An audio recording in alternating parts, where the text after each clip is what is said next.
What is going on, everybody out there in the YouTube trucking community? Sean Cahalan, Christian Brother Trucker, coming at you again with another video today. And today, I had another request for another video topic, which was load securement. So we're going to talk about that today, and some more random thoughts that I'll just throw in, because I don't post videos very often, so usually when I have a request for a topic, I'll throw some additional random stuff in there. So I'm sitting in California right now at a dock. I've been here for quite a while. This guy came out and said that I was pinching the dock plate with my bumper, so he asked me to pull up a little bit, and he's like, well, just wait until I get back inside and then pull up so I can put the ramp out. Well, that was almost like 30 minutes ago. I pulled up away from the dock maybe 4 inches, and there's still no light on. So I don't know what's going on. I'm just sitting here waiting around for them to do nothing, I guess. I don't know. It's kind of weird. So, yeah, sometimes you'll just run into stuff that just doesn't make any sense. It doesn't have any rhyme or reason to it. You'll just run into problems. Like the other day, I ran into moving some trailers around from one location to another location, and I went to try to check in to pull an empty out of the yard at this location, and they wouldn't let me in the yard to take an empty. So I had to wait around for about 30 minutes, 45 minutes for them to release these empties that they were sitting on. So, you just run into weird stuff out here. So on the topic of load securement. Load securement is a DOT regulation. DOT regulates that we are to prevent movement of cargo and to secure the cargo from shifting side to side, forward and back, and up and down. Or maybe it's just forward and backwards, left and right. You can't really secure it from bouncing off the deck unless you're, flying through the air. It might come off the deck. I don't know. But you are supposed to secure the freight from movement left to right and forward and back, so that your pallets don't fall over, and so that your load doesn't go through the wall of your trailer. So sometimes it's up to the shipper to put in dividers, like those big bags that you'll see they'll put in there in between the pallets to make sure that they don't shift into each other. And sometimes those bags will push the pallets up against the wall, which will help stabilize it from falling back towards the back of the trailer. If you have the option, let's just back it up and say, okay, the first thing that you have to know is a lot of these trailers are going to be preloaded trailers, and they're going to be sealed. If it's sealed, you can't open up the back and verify whether or not it's secure or not. If this is the case, it's not on you to secure the cargo whatsoever. I think that Night Transportation suggests that you write on the bills shipper loading count, and that the trailer was pre-sealed.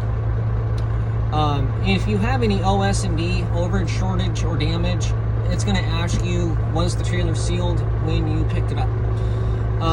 Because if it was sealed, you had no idea what was being put in the trailer. You have no idea what's even in the trailer. And a lot of these bills of lading won't even tell you what's in the trailer. They'll have a whole bunch of item numbers on there that you don't know how to decipher. So, if you do get to a shipper and it is not sealed, then it is your responsibility to go ahead and open up the back and take a look at whether or not the load is secured. A lot of shippers will, like I said, put these divider bags in between the pallets to keep them from shifting left to right. But you normally can't see beyond the back 2 pallets, and you can't really climb up on the load. If it's not secure and you don't think it's secure, it is the responsibility of the shipper to make sure and secure the freight.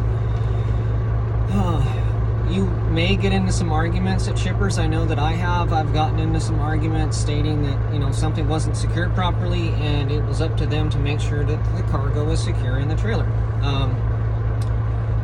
The only thing that we can do as drivers, you know, we really don't have a lot of options other than putting these straps in the E-tracks, and that's just going back behind the, when you get to the back pallets, you can run a strap from the E-track to the E-track, and sometimes you won't even be able to get a strap in there.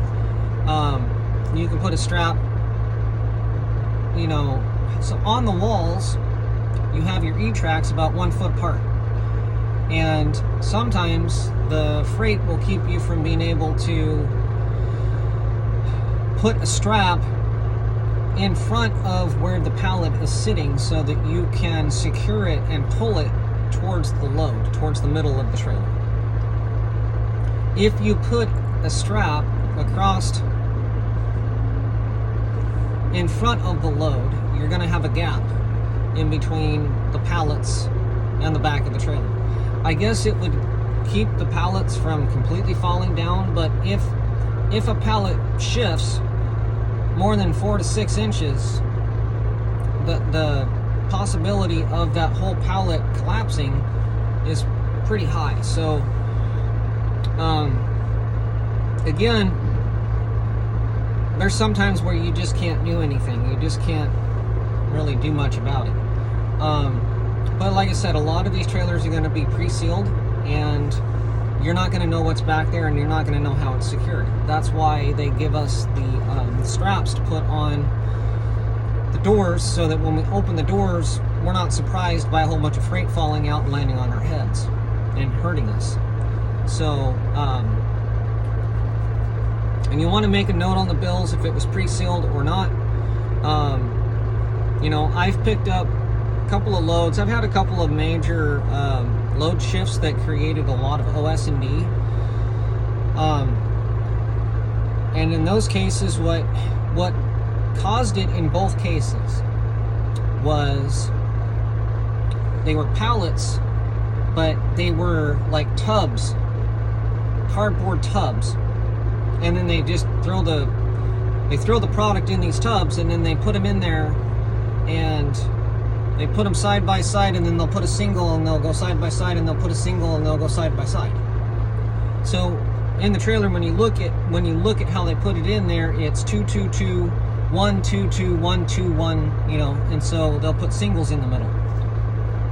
Well, unfortunately, what happens is you can't secure that freight from moving if you were to apply your brakes very hard.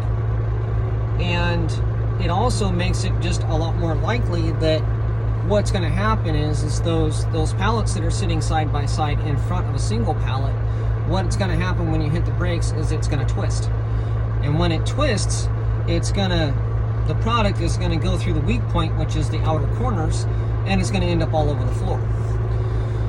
So one of the major damages that I've had was years ago. It was on a reefer load, and I got cut off in traffic in a construction zone and had to slam on my brakes. Well, when I did that, these pallets had cardboard stapled down to the pallets, and there were tubes of beef, ground beef, and they were like coiled inside this tote, sitting on a pallet. Well, when I slammed on the brakes, all that coiled up beef was pushing against the cardboard, and the cardboard let go. So that's their idea of having the load secured. Cardboard, I know there's not enough securement with that. So, you really got to kind of blame the shipper on that one to say, you should have it secure enough to where I can apply my brakes hard enough to avoid getting into an accident without the load shifting in the back of the trailer. So, the second one that I had a problem with was syrup that was in plastic bags that was, again, wrapped in cardboard. And these were sitting on top of a pallet. So not secured side to side, forward, back, what happens is they put them side by side, 2, 2, 2, 1, 2, 2, 1, 2, 1, 2, so that it spreads out that load in the trailer. But what happens is it creates these weak points. And again, I was outside of Las Vegas and was cut off by a person that didn't stop at the stop sign and pulled out in front of me, and I was doing 35 miles an hour, and I had to slam on my brakes. Otherwise, I was going to be a part of this. I was going to make this Dodge Ram hood ornament on the front of my truck. I didn't hit the brakes hard enough to set off an event on the Drive Smart, so I didn't apply them that hard. But evidently, it was hard enough to break a pallet for these bags to become punctured back there, because all of that weight found that weak spot and pushed forward and basically shifted and then punctured the bags. And these bags were like 2,000-pound bags full of syrup. It made a mess. So, you know, do what you can. If the trailer is not sealed and you can get back there and you can put an E-track strap at the top of the load and in the middle of the load, and you can run the strap forward enough to where you're getting in front of where the end of the load is, and you can push it up as you're strapping it down, it needs to pull the pallet towards the front of the truck. If you just run a strap across behind the load and you're not pushing up against the load and you're not pulling the load towards the front of the truck, you're not really doing anything. All you're doing is just running a strap across there to make it look good, I guess. You know, I mean, you could try that, but it's not really going to secure. It's not going to secure anything. Right now, I'm on a beer load that they provide plastic. What are they called? Bulkheads. Plastic bulkheads. So you put the plastic bulkheads up, and then you run the strap again towards the front of the trailer in front of the load, and you put a strap up top and a strap in the middle. And if you take a look at the picture in the thumbnail that I'm going to include, because I took a picture of it when I secured it, and it's really cool when they provide you with the stuff that you need in order to make sure that the load is secure. And basically that means that if I slam on my brakes, I know that that thing's not going to go anywhere. You know, I've had pallets shift left, right. I've had pallets fall over because when you're rolling up a hill and you're bouncing and you have a spring ride trailer, that thing's shaking around a lot. So there's just not a whole lot you can do. So do what you can on the trailers that you can. If it's not, like I said, if it's not sealed, you can open it up and you can secure it. If it's sealed, there's nothing you can do. So you need to make a note of that if you do end up with any OS&D, and you need to call the OS&D department. They will ask you, was it sealed, was it preloaded, so on and so forth, because if it wasn't, and you didn't get back there to try to secure it, or you pulled it and it wasn't secure, it's going to come back on you. So just be aware of that. You need to make sure that freight is secure, side to side, forward and back, so that it's not going to end up all over the floor. So that's pretty much it.